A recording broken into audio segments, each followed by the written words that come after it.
Budgets can be daunting. I get it.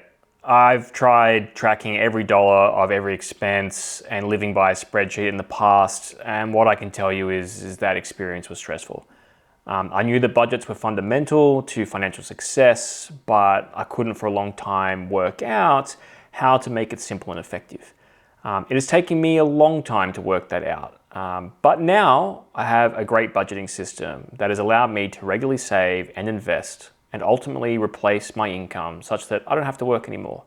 A good budget that is simple and effective, it's something that gives you the flexibility to deal with the unknown while also progressing you towards your own financial goals. So let me share with you what I use as a structure. Budgets are literally a picture of how and where you're going to spend your money in a given period of time in the future. Life throws curveballs all the time, and you need to be financially capable to deal with those. Having a rigid structure doesn't give you that flexibility, and that is why I use this structure here. 100% of your net income after tax is paid into a living expenses account, at which point immediately you transfer 40% from that. That is broken down into 20% for the financial extinguisher, 10% for long-term spending, and 10% for short-term spending. The long-term and short-term spending is your enjoy life monies.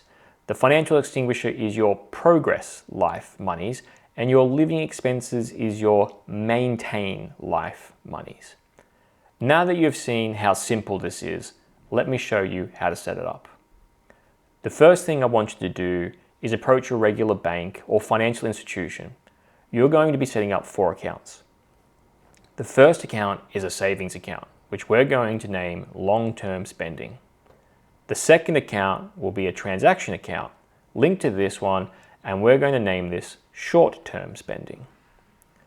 The third account will be another savings account that we're going to name the financial extinguisher. And the last account with this bank will be a linked transaction account that we're going to call living expenses. These accounts are all going to be under the one institution.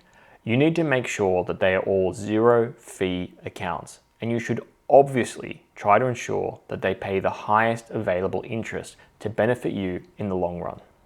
Now that you've done this, the next thing I want you to do is set up a high interest savings account with a completely different financial institution.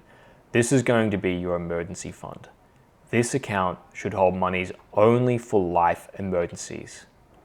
The unexpected, the unknown, those oh shit moments, and believe me, they happen more often than I care to admit. This account is your insurance account.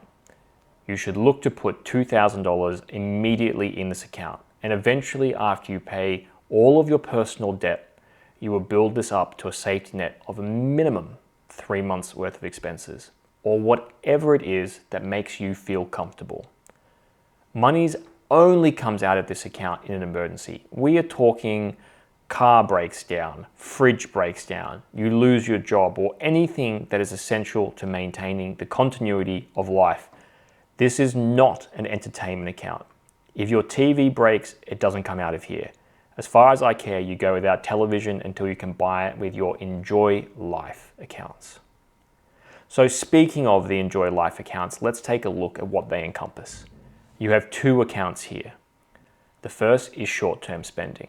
This involves anything that is food, fuel, or entertainment for you.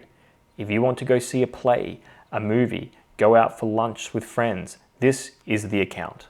If you are traveling to and fro for work or generally driving your vehicle, it's this account. You can even use this account to save up for larger purchases, like the television we just spoke about. This account is all about living in the now. The second account is a long-term spending account. This involves bigger items or entertainment that is more costly and takes time to save for. This is effectively a savings account for spending money. Things you use this account for include holidays, weddings, or anything longer term that you would spend for enjoyment purposes. Now let's take a quick look at the maintaining life account or your living account. This should be roughly 60% of your net income. It is literally the largest portion of where your monies go. I don't want you under any circumstances spending more than 30% of your net pay on housing, like rent or home loan repayments. The remaining 30% is broken up into utilities, which covers things like electricity, water, gas, internet, phones, etc. Food, which covers your weekly shops for the house and an occasional date night if you can afford it. Insurances, which is ultimately up to you, but I would be looking into insurances that cover anything that may ruin you financially. And other, which is more of a flex amount. I foresee unexpected maintenance issues around the house that may need to be replaced. Things like broken cups, plates, maybe some cleaning utensils, council rates if you own your own home, etc. This is what the other amount is all about, those little things that just are unforeseen. The last account is your progress account, or the financial extinguisher. The financial extinguisher is a flex account that is used to put out financial fires as they appear, and then secondly, grow your financial position so that you can retire comfortably in the future.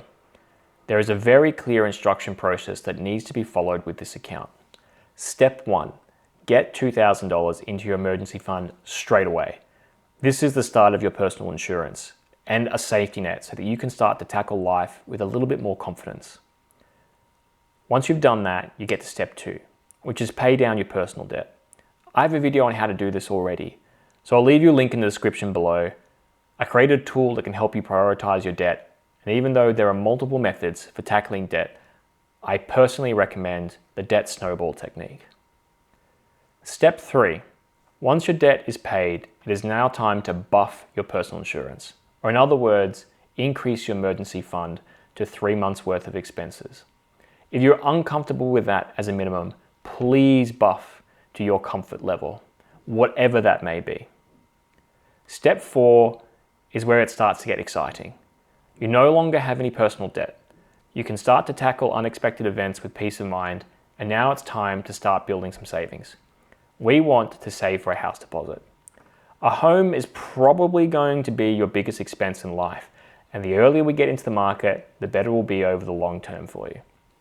The condition, of course, is that the house you choose shouldn't have repayments more than 30% of your income, as discussed earlier. Once we have achieved this, it's time for step 5, invest. Now, ultimately, this is completely up to you on how you want to use your money. However, the money should always be used to progress your life financially. Some examples of how you might choose to invest the money could be contributing additional money to your retirement or superannuation fund at a lower tax bracket. You might decide to drop regular amounts in the stock market or index funds. You could even start saving for another house deposit, but this time it's an investment property rather than your home. Or of course, you could fast track owning your home and contribute the money towards additional mortgage repayments. It's completely up to you. It just needs to be dedicated to progressing yourself financially towards retirement. So this is it. This is the foundation of how I budget. It is simple, it's straightforward, and it gives me the flexibility to tackle life. Obviously, feel free to adjust the numbers to what suits your lifestyle. The more you can reduce your living expenses, the more you can put into the financial extinguisher, and therefore, the more you can progress financially, or the faster you can progress financially. But it's a balance. It's important to get ahead financially, but it's equally important to live and enjoy your life in the moment. On the next video, I'll break down some of the different options for budget numbers based on where you might be on your financial journey. We'll also take a look at how the budget adjusts if you're in a relationship, and I will introduce you to a spreadsheet that I created that automatically calculates how much money should go into each account based on your income for the financial year. As always, thank you for sticking around to the end of the video. Thank you for subscribing and supporting me to create this content for you, and I hope you get something out of it. We'll see you on the next one. Thanks, guys.